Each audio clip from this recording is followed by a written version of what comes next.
À bord de ce convoi, le patron de l'Agence internationale de l'énergie atomique arrive à la centrale nucléaire de Zaporijia. Accompagné de son équipe d'experts, 14 scientifiques, tous plongés au cœur d'un terrain de guerre. Nous sommes conscients de la situation actuelle. Il y a eu une augmentation de l'activité militaire, y compris ce matin, jusqu'à très récemment, il y a quelques minutes. J'ai été informé par le commandant militaire ukrainien ici présent à ce sujet et des risques inhérents. Mais en pesant le pour et le contre, et en ayant fait tout ce chemin, nous ne nous arrêterons pas. Ces derniers jours, les images comme celle-ci se multiplient. Russes et Ukrainiens s'accusent mutuellement. Pendant que Kiev attribue les bombardements à l'armée russe, Moscou affirme avoir mobilisé son aviation ce matin pour stopper une tentative de sabotage.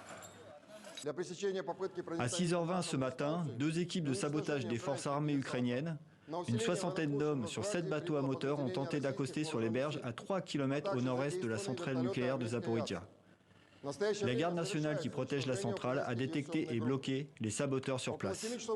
Selon l'exploitant ukrainien de la centrale, un réacteur aurait été arrêté et le système d'urgence activé ce matin suite aux frappes à proximité.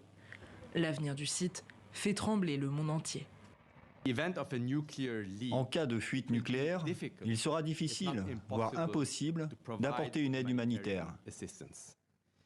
Il est donc grand temps d'arrêter de jouer avec le feu et de prendre des mesures concrètes pour protéger cette installation et d'autres semblables de toute opération militaire. En fin d'après-midi, Raphaël Grossi a indiqué que des membres de son équipe resteraient sur place. Lui a assuré avoir déjà pu rassembler beaucoup d'informations en quelques heures dans la centrale.